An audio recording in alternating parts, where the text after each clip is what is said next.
Part 2 on observation skills. No toilet paper roll on my head this time. So we're going to continue discussing key concepts from this chapter, and we're moving on to conflict, discrepancies, and mixed messages.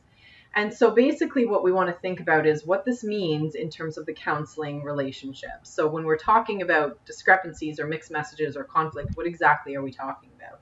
And it's that clients can sometimes, I would go as far to say almost always, present with these discrepancies that they're experiencing in their own life, or mixed messages that sometimes are conveyed within session that are confusing to you, or they're experiencing conflict. It can be internal conflict in and of themselves. It can be conflict with other people. All of these are the sort of the meat and potatoes. They're the issues that the clients are experiencing that bring them into counseling. And this is what we as counselors are going to be addressing and working to support the client in finding resolution in their own lives in order to help them progress through or to overcome these issues or problems. It's important to know that we all live with conflict. We all live with conflict and incongruities and discrepancies in our own lives. Perhaps you can take a moment to think about types of discrepancies, mixed messages, or conflict that you have had in your own experience, or that you might anticipate having with clients who are coming to see you.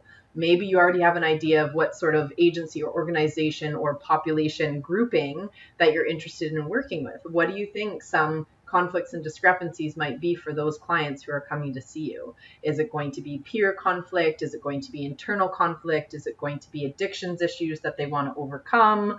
All of those are examples of discrepancies and conflict that they might be experiencing in their life. They might want to be a certain way, but they find that their behavior is not the way that they want it to be. Those are examples of discrepancies that they're experiencing in their lives. Remember to think about those two earlier organizing principles, the nonverbal and the verbal behavior that we discussed in this chapter, because that's going to be integrated and relevant to this third organizing principle of conflict, discrepancies, and mixed messages. So, examples of conflict or discrepancies that are internal to the client are discrepancies in verbal statements, which might be mixed feelings. And this is pulled from your textbook, the example here. My son is perfect, but he doesn't respect me. So that's a mixed verbal message. In one breath, the parent is saying, oh, my son is perfect. Well, perfect means that there's nothing wrong with him whatsoever. And then in that same sentence, the parent is saying, but he doesn't respect me. Well, that doesn't equal to what their description of perfect would be. So that's just like a simple example of mixed feelings in a statement that you could flesh out with your client and kind of work to understand more about. Discrepancies between statements and nonverbal behaviors, love but abuse. So somebody who says, oh, I love my partner, and they're also seeking counseling because they are physical and aggressive with their partner, that's a conflict, that's a discrepancy. They're saying they love them, but their actions are not really demonstrating love if they're abusing their partner. Okay, so again, that becomes the work. That's the meat and potatoes. That's what the client is seeking your support with, help in sort of making more consistent instead of discrepant. So those are internal to the client. Conflict and discrepancies between the client and the external world. You can think of many, many examples of this, I'm sure. But broken down from your textbook is it could be between people, so interpersonal conflict. It could be you're working with a youth who says, my parents annoy me. So they're having conflict with their parents, with their home environment, that sort of thing. It could be between the client and a situation or an environment. So it could be that the client is having a difficult time finding a job because they have health conditions and health concerns. Okay, so that's a conflict that they're experiencing with the world around them, a discrepancy that they're experiencing. They want a job, but they haven't been able to find one because they have all these health conflicts that disrupt their ability to secure a job. There's also this idea of conflict or discrepancies in goals. And you can see, of course, there's going to be overlap between these categories. But conflict or discrepancy in goals, if you think back to the 5-stage interview sequence, the strength-based sequence, it's first building a relationship and rapport, then moving to story and strengths, then getting into goals before you get into restory and action. So the client might have a discrepancy or conflict in their goals, like they want something, but they can't quite get there, or something stands in their way. So the examples here are that maybe a school-aged youth wants to please both his parents and his peers.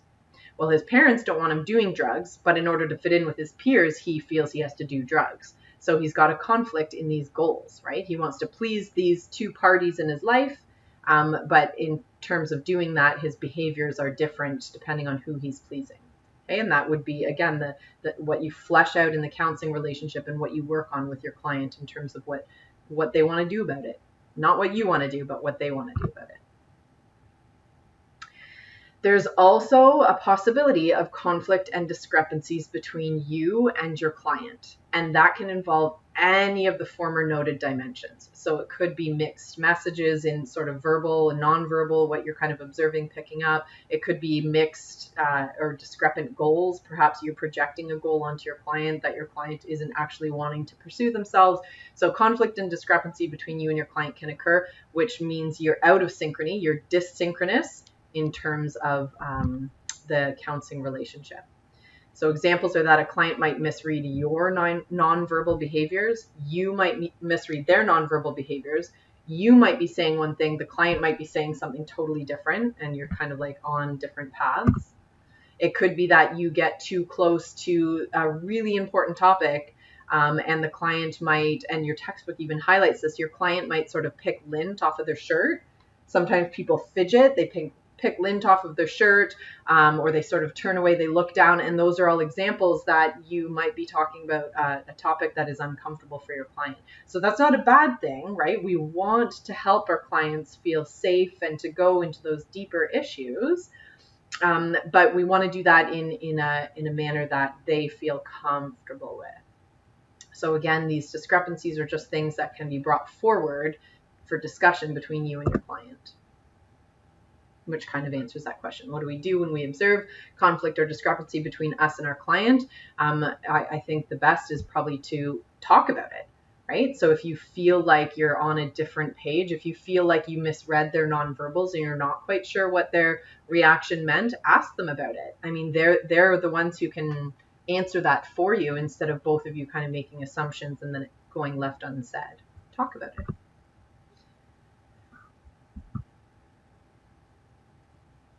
Okay, so continuing with conflict and discrepancies, like I said, this is really the stuff of counseling.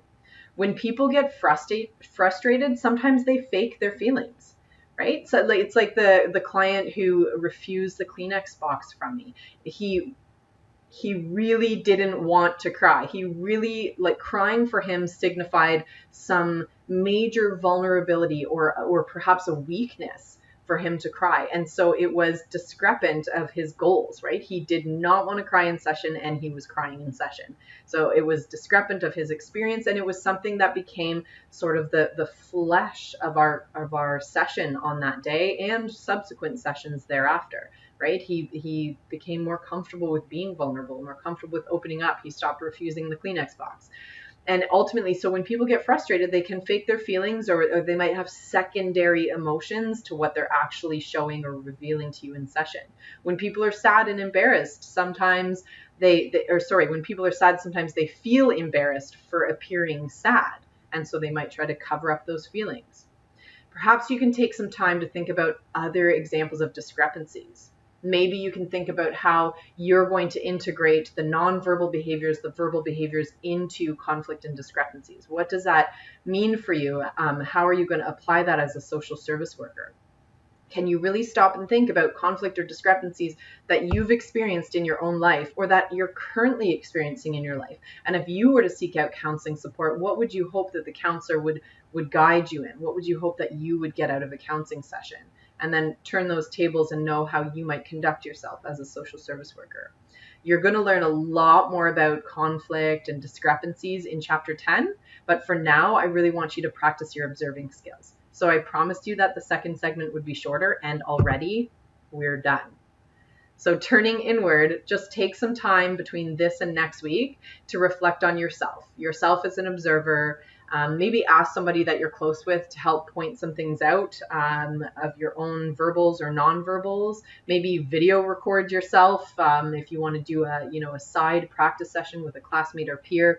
before you're getting to your video assignment, maybe you can engage in that sort of activity and video record yourself just to see what your observation skills are, what your attending skills are, what your nonverbals are, all that kind of stuff. And perhaps you can think of how you convey empathy and warmth when you're with a friend who's in need of support, or how you'll convey empathy and warmth to clients who you're working with. All really key skills as you're building into a social service worker. All right, so reminder, oops, not quiz number 4, sorry, quiz number 3, correction on that slide. So reminder, quiz number 3 is coming up, and please be sure to join your practice groups. And next week, we will move on to chapter 6 of the textbook. Chapter 6, not chapter 5. We skip chapter 5 and come back to it. So make sure you do chapter 6 of the textbook.